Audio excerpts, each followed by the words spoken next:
retrouvez une méditation quotidienne sur l'application Le Monastère. Qui n'a jamais un jour dit qu'il n'avait pas le temps? Pas le temps de lire, de voir mes amis, de me reposer, de faire du sport, de cuisiner, de m'occuper de moi, de faire ce qui compte. Nous le disons sans y penser. Cette phrase est devenue le refrain de notre époque. Nous vivons dans une société où ne pas avoir le temps est devenu la norme, presque un signe de valeur, comme si être occupé prouvait notre importance, notre utilité, notre place dans le monde. Et pourtant, cette phrase mérite qu'on s'y arrête, qu'on la regarde vraiment, qu'on l'interroge, qu'on examine ce qu'elle dit et ce qu'elle cache, car elle contient peut-être moins de vérité qu'il n'y paraît et certainement moins de fatalité. Commençons par un fait simple, presque mathématique. Nous avons tous 24 heures par jour. Pas une de plus, pas une de moins. Ce temps est la seule chose qui soit distribuée de façon parfaitement égalitaire. Nos grands-parents avaient 24 heures par jour. Les gens que nous admirons, ceux qui semblent accomplir beaucoup tout en gardant du temps pour ce qui compte, ont 24 heures par jour. Ceux qui nous disent avoir le temps de lire, de marcher, de voir leurs amis, de s'ennuyer même, n'ont pas non plus de bonus temporel, ils ont le même temps que nous. Le temps n'a pas rétréci. Les journées de notre enfance ont la même durée que celles d'aujourd'hui, même si elles nous semblaient parfois infinies. Ce qui a changé, ce n'est pas le temps lui-même, c'est notre rapport au temps. C'est ce que nous essayons d'y faire entrer. C'est la façon dont nous le vivons et le percevons. Quand nous disons « je n'ai pas le temps », nous disons en réalité « je n'ai pas fait de ce temps une priorité » ou « j'ai rempli mon temps d'autre chose ». Le temps que nous n'avons pas est généralement du temps que nous avons donné ailleurs, consciemment ou non, souvent sans y penser. Cette lucidité sur notre rapport au temps peut être inconfortable. Elle nous confronte à nos choix réels, pas à ceux que nous proclamons. Mais elle est aussi libératrice, car elle nous rend une forme de pouvoir sur ce qui semblait nous échapper. Mais notre époque a une particularité. Elle fabrique de l'urgence et nous conditionne dans celle-ci. Pensez à votre téléphone. Chaque notification réclame votre attention immédiate. Chaque message semble attendre une réponse dans les minutes qui suivent. Chaque email porte en lui une demande implicite de réactivité. Les applications sont conçues pour créer ce sentiment d'urgence, le point rouge qui signale quelque chose à voir, le compteur qui s'incrémente, la vibration qui interrompt. Cette urgence est contagieuse.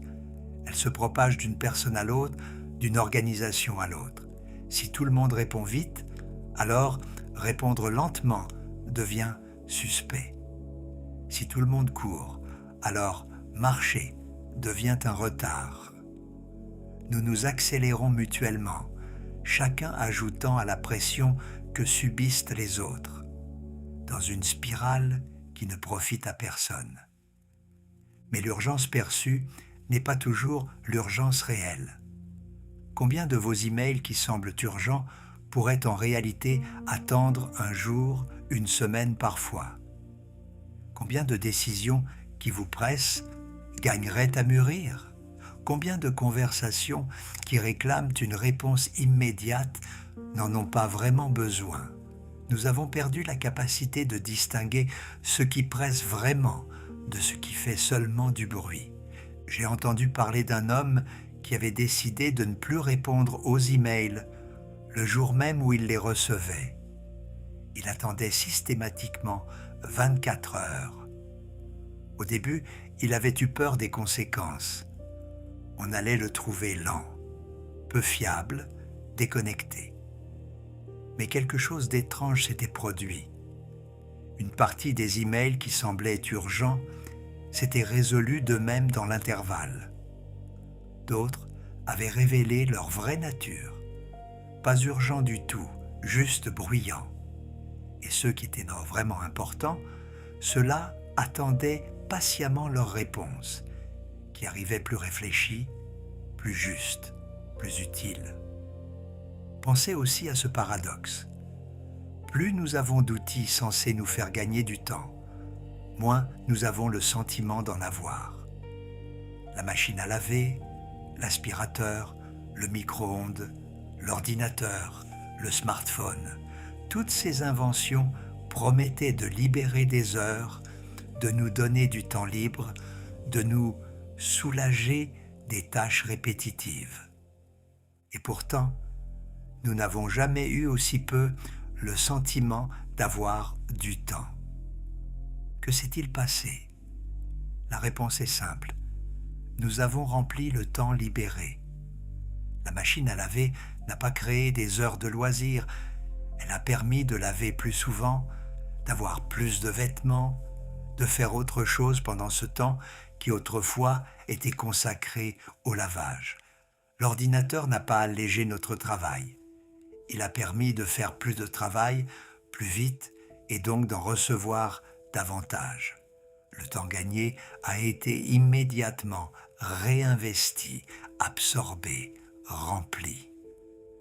Nous remplissons le temps comme nous remplissons l'espace. Si nous avons un placard vide, nous trouvons de quoi le remplir. Si nous avons une heure libre, nous trouvons de quoi l'occuper. Cette compulsion au remplissage est profonde. Elle vient peut-être de notre peur du vide, de notre malaise face à l'espace non structuré, de notre difficulté à simplement être là sans rien faire. Le problème n'est peut-être pas que nous manquons de temps.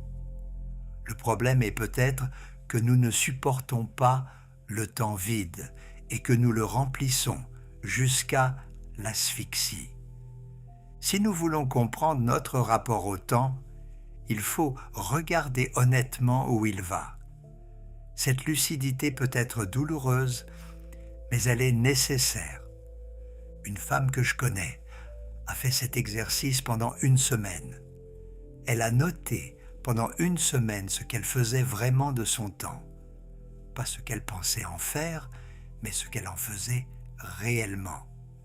Le résultat l'a sidérée. Elle qui disait ne pas avoir le temps de lire, passait plus de 2 heures par jour sur son téléphone, entre réseaux sociaux, actualités et conversations sans fin. Elle qui disait ne pas avoir le temps de voir ses amis, trouvait du temps pour des séries qu'elle regardait sans vraiment les regarder. Elle n'était pas coupable, elle était simplement inconsciente de ses propres choix. Le temps partait sans qu'elle l'ait décidé, absorbée par des activités qu'elle n'avait pas vraiment choisies, qui ne la nourrissaient pas vraiment, qui remplissaient ses heures sans remplir sa vie. Nos emplois du temps révèlent nos vraies priorités, celles que nous vivons, pas celles que nous proclamons. Nous disons que notre santé compte, mais nous n'avons pas le temps de marcher. Nous disons que nos amis comptent, mais nous n'avons pas le temps de les voir. Nous disons que notre développement compte, mais nous n'avons pas le temps de lire, d'apprendre, de réfléchir. Et vous? Si vous regardiez honnêtement votre dernière semaine, où est allé votre temps? Pas où vous pensiez qu'il allait, mais où il est allé vraiment. Cette question n'est pas un reproche, c'est une invitation. Car on ne peut changer que ce qu'on voit d'abord. Cette dissonance entre ce que nous disons et ce que nous faisons n'est pas de l'hypocrisie, c'est le plus souvent un manque de lucidité. Nous ne voyons pas où va notre temps, parce que nous ne regardons pas, parce que nous sommes pris dans le flux, parce que les heures passent sans que nous les ayons vraiment habitées. Imaginez un paysan d'autrefois, ou d'aujourd'hui dans certaines régions du monde où les rythmes anciens persistent. Ce paysan ne dirait probablement pas qu'il manque de temps. Il dirait autre chose. Il dirait que chaque chose a son temps. Le temps des semailles n'est pas le temps de la récolte. Le temps du travail n'est pas le temps du repos. Le temps de l'effort n'est pas le temps de l'attente. Le paysan sait qu'il ne sert à rien de tirer sur les plants pour les faire pousser plus vite, qu'il ne sert à rien de récolter avant que le fruit soit mûr, qu'il ne sert à rien de s'agiter quand la terre a besoin qu'on la laisse tranquille. Cette vision ne dit pas que la vie était meilleure avant. Elle dit simplement quelque chose que nous avons oublié. Le temps n'est pas une ressource à optimiser, c'est un rythme à habiter. Le temps n'est pas un ennemi à combattre, c'est un élément dans lequel nous vivons comme l'air que nous respirons. Le paysan n'a pas le sentiment de manquer de temps, parce qu'il n'essaie pas de faire entrer plus que ce que le temps peut contenir. Il fait ce qui doit être fait quand cela doit être fait. Il accepte que certaines choses prennent le temps qu'elles prennent et que vouloir accélérer ce qui ne peut pas l'être ne produit que de l'épuisement et de la frustration. La sagesse taoïste rejoint cette intuition du paysan, mais il faut la comprendre correctement. Le taoïsme n'invite pas à l'inaction, à la contemplation passive pendant que la vie passe et que les problèmes s'accumulent. Cette caricature du sage assis sur sa montagne, indifférent au monde, est un malentendu. Ce que le taoïsme propose, c'est l'action juste, au moment juste, c'est l'efficacité véritable, celle qui ne gaspille pas son énergie dans l'agitation stérile. Le sage taoïste n'est pas celui qui ne fait rien. C'est celui qui fait ce qui doit être fait sans ajouter le superflu qui encombre et épuise. Lao Tzu parlait de Wu Wei, qu'on traduit souvent par non-agir, mais qui signifie plutôt agir sans forcer. C'est la différence entre le nageur qui lutte contre le courant et s'épuise et celui qui utilise le courant pour avancer. Les deux agissent, les deux nagent, mais l'un gaspille son énergie pendant que l'autre la préserve. Appliquée à notre rapport au temps, cette sagesse nous invite à distinguer l'action nécessaire de l'agitation inutile. Combien de ce qui vous occupe chaque jour est vraiment de l'action?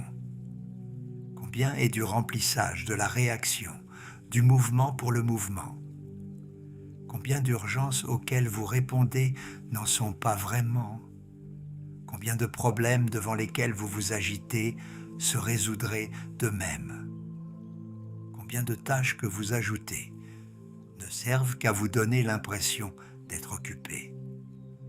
L'action juste est économe. Elle va à l'essentiel. Elle fait ce qui doit être fait, puis elle s'arrête. Elle ne confond pas être occupé et être efficace, être débordé et être utile. Si le temps ne manque pas vraiment, s'il s'agit plutôt de la façon dont nous le remplissons, alors quelque chose devient possible. Reprendre la main, choisir plutôt que subir. Choisir son temps ne signifie pas avoir plus d'heures. Cela signifie décider consciemment de ce qu'il est rempli. C'est apprendre à dire non à ce qui ne compte pas pour pouvoir dire oui à ce qui compte. C'est reconnaître que chaque oui est un non à autre chose et que l'inverse est vrai aussi. Cette lucidité est exigeante. Elle demande de regarder en face nos propres choix, nos propres fuites, nos propres facilités. Elle demande de reconnaître que si nous n'avons pas le temps pour ce qui compte, c'est souvent parce que nous avons donné ce temps à ce qui compte moins. Parfois par obligation, mais souvent par inertie, par habitude, par manque d'attention. Une amie m'a raconté comment elle avait transformé son rapport au temps. Elle avait commencé par identifier les 3 choses qui comptaient vraiment pour elle. Sa santé, ses enfants, son travail créatif. Puis elle avait regardé son emploi du temps et s'était posé une question simple. Est-ce que ces 3 priorités ont une place protégée dans mes journées? La réponse était non. Sa santé passait après tout le reste. Elle ne marchait que quand il lui restait du temps, c'est-à-dire jamais. Ses enfants avaient sa présence physique, mais rarement son attention pleine. Son travail créatif était repoussé indéfiniment en attendant un moment de calme qui ne venait jamais. Elle avait alors fait quelque chose de simple, mais radical. Elle avait bloqué du temps pour ses 3 priorités avant de remplir le reste. 1 heure de marche le matin avant que la journée ne commence. Un moment chaque soir avec ses enfants, sans téléphone, sans distraction. 2 heures par semaine pour créer, inscrite dans l'agenda comme un rendez-vous incontournable. Le reste de son temps n'avait pas augmenté, il avait diminué. Mais elle avait cessé de subir son temps pour commencer à le choisir. Elle avait cessé de dire « je n'ai pas le temps » pour commencer à dire « voilà le temps que j'ai et voilà ce que j'en fais ». Choisir son temps ne signifie pas tout faire lentement. Certaines choses demandent de la rapidité, de l'efficacité, de l'énergie concentrée. Il y a des moments où il faut aller vite, trancher vite, agir vite.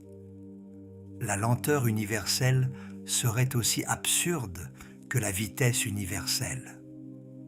Ce qui compte, c'est de choisir ou ralentir, de protéger certains moments, certaines activités, certaines relations de la frénésie ambiante, de décider consciemment que ceci mérite de la lenteur, que cela peut aller vite.